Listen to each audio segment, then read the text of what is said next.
di dalam sebuah hadis an Abi Ubaid Maula Abdurrahman bin Auf radhiyallahu anhu annahu sami'a Abu Hurairah radhiyallahu anhu yaqul qala Rasulullah sallallahu alaihi wasallam la yatamanna ahadukum al-maut imma muhsinan fala'allahu an ya'isha yazdadu khairan wa huwa khairun lahu wa imma musian fala'allahu an yasta'fif atau kama qala hadis riwayat Imam An-Nasa'i daripada Abi Ubaid, dia adalah hamba merdeka kepada Abdurrahman bin Auf radhiyallahu anhu. Kata dia, Abu Hurairah radhiyallahu anhu berkata, Nabi sallallahu alaihi wasallam bersabda, sabda Nabi, la yatamanna yanna ahadukumul maut. Sabda Nabi sallallahu alaihi wasallam, janganlah seorang daripada kamu bercita-cita nak mati. Nabi sallallahu alaihi wasallam pesan supaya kita jangan ada daripada kita ni yang cita-cita nak mati. Imma muhsinan fala'allahu an ya'isha yazdadu khairan. Nabi kata, kalau sekiranya orang tua orang baik, mudah-mudahan panjang umurnya itu boleh menambah kebaikannya. Wa huwa khairun lahu, dan itu baik baginya. Nabi sallallahu alaihi wasallam pesan dekat kita, jangan terus cita-cita mati. Setengah orang Allah Subhanahu wa taala bagi dekat dia satu musibah. Kerana musibah yang kena dia jadi putih hasad. Dia ingat nak mati. Nabi sallallahu alaihi wasallam kata, jangan macam itu. Jangan kerana sedikit musibah, jangan kerana sedikit ujian, sedikit bala yang Allah Subhanahu wa taala bagi kena, maka kita terus putus harap, kita terus putus asa, dan kita terus beringat nak mati. Kerana kalau sekiranya panjang umur, itu peluang untuk kita tambah panjang. Kalau Allah tangguh hidup kita ni, Allah tangguh mati kita, Allah tangguh sampai esok 24 jam Allah bagi itu peluang kita tambah panjang. Kalau Allah tangguh dekat kita sebulan itu peluang untuk kita tambah panjang. Demikianlah kalau Allah Subhanahu wa taala tambah kita, tangguh kita mati lagi setahun, lagi 2 tahun, itu peluang untuk kita tambah panjang. Dan tambah pahala itu Nabi kata wa khairun, dan itu baik bagi siapa-siapa. Pahala sikit dengan pahala lebih, tentulah pahala lebih itu lebih baik bagi siapa-siapa. Nabi kata wa imma musian fala'allahu an yasta'fif. Dan kalau sekiranya orang yang cita-cita, yang bersebut-sebut nak mati awal ini, dia memang orang jahat, dia orang tak baik, fala'allahu yasta'fif. Nabi sallallahu alaihi wasallam kata, mudah-mudahan panjang umur itu boleh memberi peluang kepada dia untuk bertobat. Kalau dia orang jahat, kalau Allah bagi dia mati malam ni, tak. Kalau dia orang jahat, Allah bagi peluang dia hidup sebulan lagi, itu peluang untuk bertobat. Kalau dia orang jahat, Allah tambah dekat dia lagi setahun, itu peluang cantik untuk dia bertobat dan ubah daripada jahat jadi orang baik. Maka cita-cita untuk nak bagi awal itu tidak baik, kerana dia menyekat kita daripada tambah pahala dan dia menyekat kita daripada bertaubat. Umur yang Allah bagi kat kita itu peluang untuk kita taubat dan peluang untuk kita tambah pahala. Di dalam sebuah hadis riwayat daripada Qatadah, kata dia anna Rasulullah sallallahu alaihi wasallam murra alaihi bi janazah. Faqala Rasulullah sallallahu alaihi wasallam mustarih wa mustarah minhu. Qalu ya Rasulullah man mustarih wal mustarah minhu? Qala Rasulullah sallallahu alaihi wasallam العبد المؤمن يستريح من نصب الدنيا وأذاها إلى رحمة الله، والعبد الفاجر يستريح منه العباد والبلاد والشجر والدواء، أو كما قال hadis riwayat Imam An-Nasa'i. Daripada Abi Qatadah, kata dia Nabi sallallahu alaihi wasallam pada satu hari dibawa lalu di depan Nabi satu mayat. Bila lalu wajah mayat tu, Nabi kata mustarih wa mustarah minhu. Bila lalu wajah mayat tu, Nabi sallallahu alaihi wasallam kata berehatlah mayat ni, dan juga rehatlah orang dengan sebab mati dia. Lalu mayat di depan Nabi, Nabi sebut dua kali. Mula-mula Nabi kata mustarih, lega dia, rehat dia. Kemudian Nabi kata wa mustarahun minhu, selamatkan orang daripada dia. Nabi sebut dua benda. Dua benda ni makna dia jauh beza. Bila Nabi SAW sebut macam tu, qalu ya Rasulullah man mustarih wal mustarah minhu. Sahabat tanya Nabi, ya Rasulullah, yang kata lega rehat tu apa? Yang kata orang lega daripada dia tu apa? Qala Nabi sallallahu alaihi wasallam, Nabi bersabda, al-'abdul mu'min yastarihu min nasabid dunya. Nabi kata kalau mayat tu orang bagus, orang baik, orang yang beriman, yastarih min nasabid dunya, lega dia daripada musibah dunia. Kalau yang mati tu orang baik, orang yang beriman, lega dia. Dia tak kena fikir dah apa ujian pun, tak kena fikir dah nak kena dia apa satu musibah, semua tak kena fikir dah. Hal nak cari duit bagi makan anak ini semua tak kena fikir. Pasal apa? Rehat dia dengan sebab mati dia. Hal tanggungjawab dia dengan anak bina dia, hal tanggungjawab dia dengan retua dia, hal tanggungjawab dia dengan jiran tetangga dia, hal tanggungjawab dia dengan tempat kerja dia, semua tak kena fikir dah. Rehat dia. Kalau sekiranya dia orang yang beriman. Kata Nabi sallallahu alaihi wasallam, wal 'abdul fajir, tapi kalau hak mati itu orang jahat. Main lalu Nabi itu kalau dia tu orang yang fajir, orang jahat, yastarihu minhu al-'ibad wal bilad wasyajar wad dawa. Nabi akan lega orang dengan kerana mati dia. Hamba-hamba Allah ada ni, kalau dia hidup, dia suka bagi sakit hati orang, dia suka buat naik orang, dia suka buat zalim orang. Bila mati, dia lega orang hidup. Nabi kata. Wal bilad, negeri ni aman dengan kalau mati dia. Kerana dia satu orang yang zalim, dia satu orang yang jahat. Bila dia mati, negeri jadi aman. Nabi kata. Wasyajar, pokok-pokok pun lega dengan kerana mati dia. Kalau hidup dia curi kayu balak misalnya.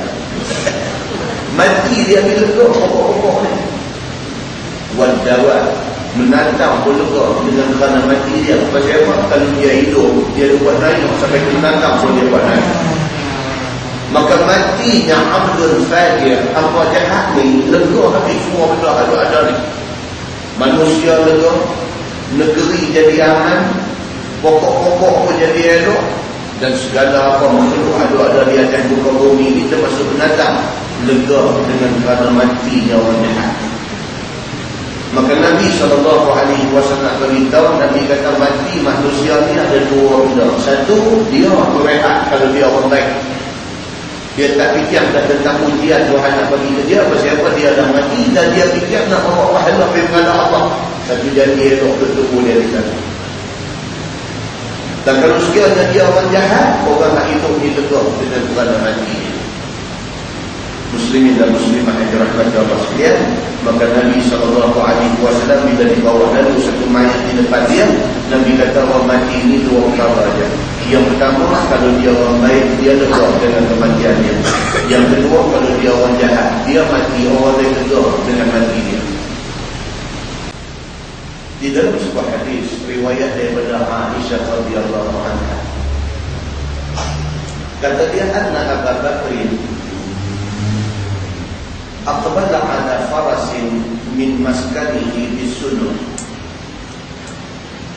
hatta nazala fadakhala al-masjid falam yukallim an-nas hatta dakhala ala Aisyah wa Rasulullah sallallahu alaihi wasallam mustajjal bi burdin himar fakashafa an wajhihi ثم أكب عليه فقبله فبكى ثم قال أبو بكر بأبي أنت والله لا يجمع الله عليك موتتين أبدا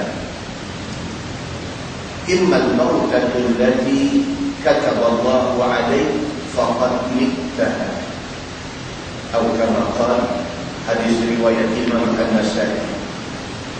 Daripada Aisyah radhiyallahu anha, Aisyah menceritakan hari Nabi SAW wafat, meninggal dunia. Hari Nabi orang baik, orang baik.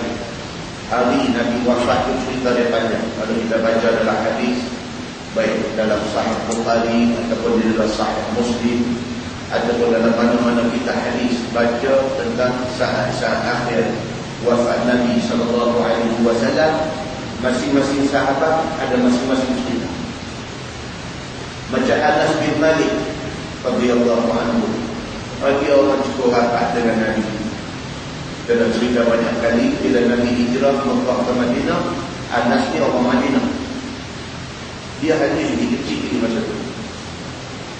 Bila Nabi SAW hijrah daripada Mekah, Nabi sampai di Madinah. Mak Anas ni, kalau ni duk cari peluang nak pergi jumpa Nabi. Bila jumpa Nabi SAW, mak dia Ummu Sulaim, mak dia bila jumpa Nabi SAW ni, dia pergi kata dekat Nabi, dia kata, ya Rasulullah, aku tak ada apa nak bagi. Aku bukan orang senang, aku bukan orang kaya, aku orang susah. Tapi aku nak bagi juga satu benda kepada Tuhan. Aku nak bagi anak aku yang kecil ni, mudah-mudahan Tuhan terima dia untuk jadi khadam dia. Nabi tengok Anas masa tu kecil lagi, Nabi terima pasal nak ambil hati mak dia. Anas bin Malik ni 9 tahun jadi khadam Nabi SAW. Cerita dia dengan Nabi ni cukup lagi. Hari wafat Nabi SAW, Anas dan kata satu kenangan. Dia kata pagi itu, itulah last, itulah kali akhir dia tengok wajah Nabi hidup. Apabila nak sembahyang, dia kata tengok Nabi buka kain tiada hak tutup sentuh rumah. Makam Nabi kita duduk di Madinah lalu, makam Nabi itu rumah Nabi masa itu, rumah Aisyah radhiyallahu anha. Waktu nak sembahyang tu, Anas kata aku nampak Nabi selak tiada. Itulah kali akhir aku tengok wajah Nabi. Kemudian Nabi buat isyarat suruh sembahyang, Nabi lakukan jalan. Itulah last aku tengok Nabi. Dan Nabi wafat pada hari itu. Dan hari itu hari Isnin. Masing-masing sahabat, masing-masing catatan cerita. tentang detik-detik akhir mereka dengan Nabi SAW. Ini hadis yang kita baca ni cerita daripada Aisyah radhiyallahu anha. Dia kata apabila wafat Nabi SAW, orang beritahu dekat Sayyidina Abu Bakar As-Siddiq. Abu Bakar hari itu ada di rumah dia dekat dengan satu tempat namanya Sunuh. Sidunha. Sunuh ni terletak dekat dengan Masjid Quba. Pada hari ini kita pergi ziarah Madinah, kita mesti akan pergi ziarah Masjid Quba. Tak jauh dengan Quba tu. Di situlah satu kampung namanya Sunuh. Abu Bakar duduk situ hari itu. Bila sampai berita kepada dia bahawa Nabi SAW wafat, kata dia, anna Abu Bakrin aqbala ala farasin minhu maskanihi di Sunuh. Dia main daripada rumah dia di Sunuh ni, main naik kuda. Hatta nazala fadakhala al-masjid. Bila sampai di Masjid Nabawi itu, dia turun kuda dia. Dia masuk dalam masjid. Falam yukallimin nas. Ni siapa boleh tak cakap? Abu Bakar As-Siddiq, satu orang manusia yang cukup kuat menangis. Bila habaq dekat dia Nabi wafat, dia tak teriak. Daripada rumah dia dekat Masjid Quba tu, dia pakai baju, dia naik kuda, dia main terus sampai di rumah Nabi. Di Masjid Nabawi ini dia sampai, dia turun daripada kuda dia turun masuk dalam masjid. Orang tu ada ramai ada di situ. Siapa boleh tak cakap? Dia tak tegur siapa pun tak berani nak tegur dia. Falam yukallimin nas. Dengan siapa boleh tak cakap?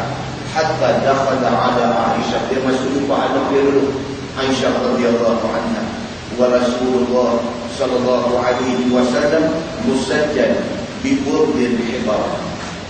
Lepas dia jumpa anak dia tengok Nabi sallallahu alaihi wasallam diselimut ataupun ditutup dengan satu kain yang ditenun di Yaman.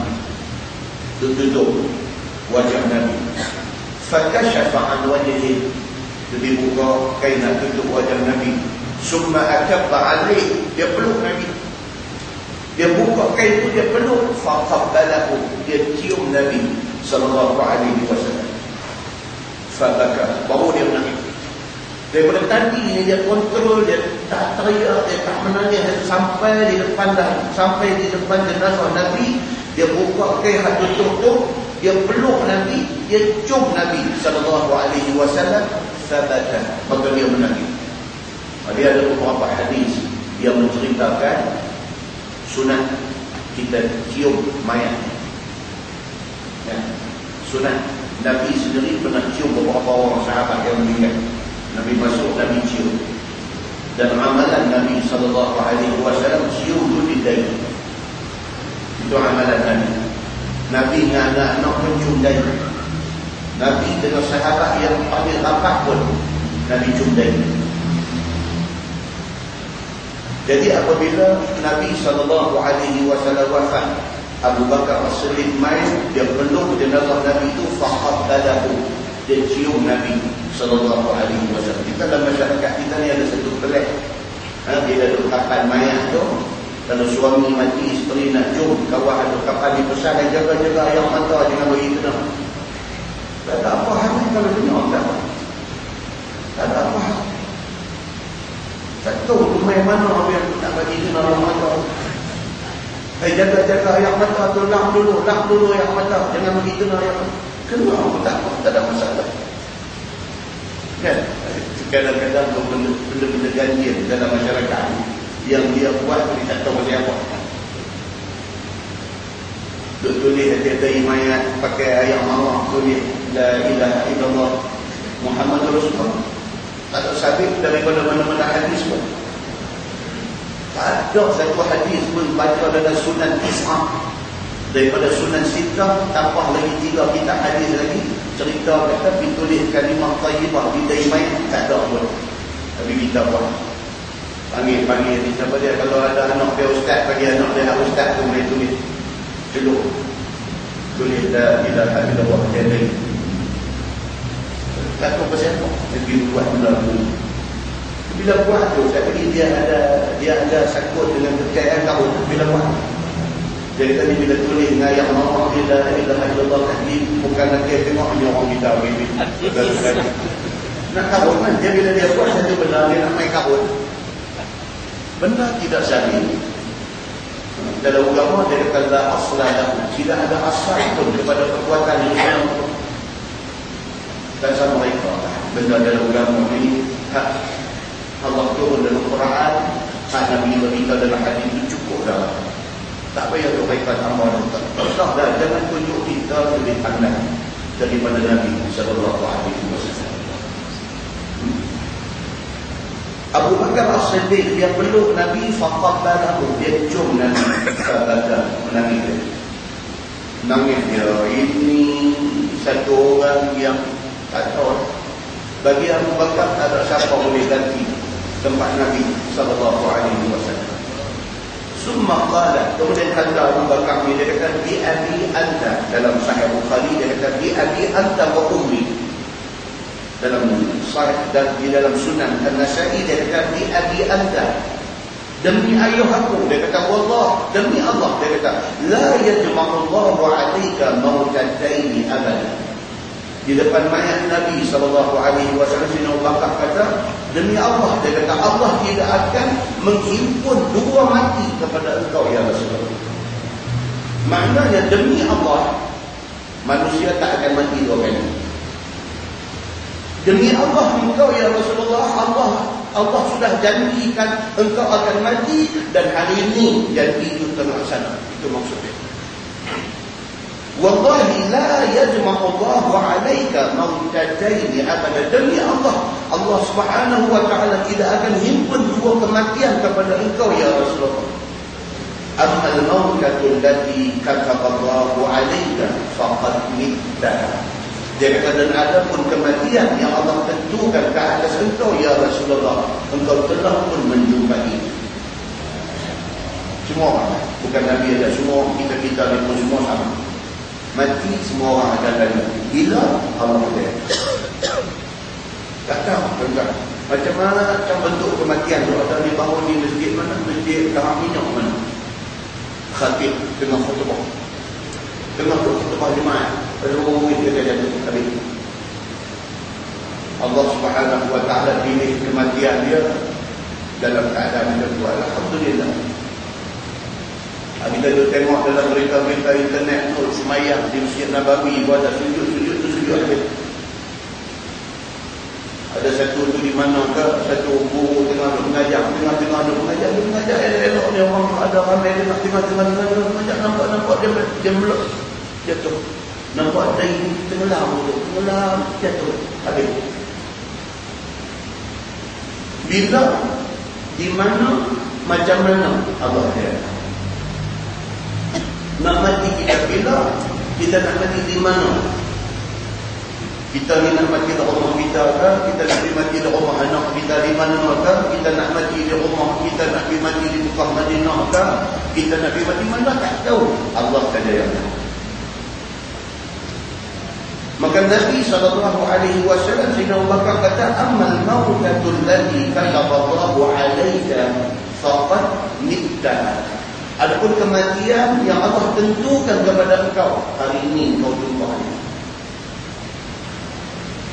Dalam sebuah hadis lain riwayat daripada Aisyah radhiyallahu anha, kata dia anna Abu Bakr qabbala baina ainai Nabi sallallahu alaihi wasallam wa huwa mayyit.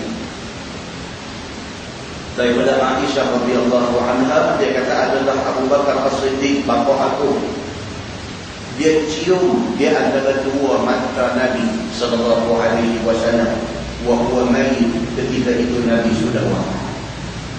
Dia cium di antara dua pelupuk mata, baina ainai an-Nabi sallallahu alaihi wasallam. Dia pucuk di antara dua mata Nabi sallallahu alaihi wasallam.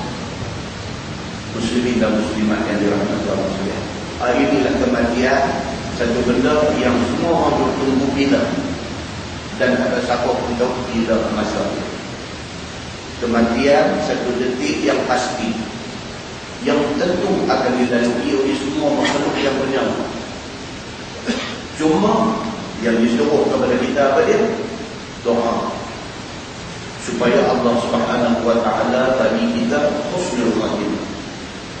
Allahumma khtim lana bi husnil khatimah wa la takhtim alaina bi su'il khatimah. Ya Allah, tamatkanlah hidup kami ini dalam keadaan yang cukup baik, dan janganlah Engkau tamatkan hidup kami ini dalam keadaan kami jahat kepadamu. Hak tu kita kena minta. Maka kerana itu setiap saat, setiap detik, setiap ketika kena ingat apa baik. Pasal pun saya tak tahu bila. Jadi kalau kita sentiasa buat baik, mainlah bila pun detik kematian itu, kita insya-Allah mati dalam keadaan baik.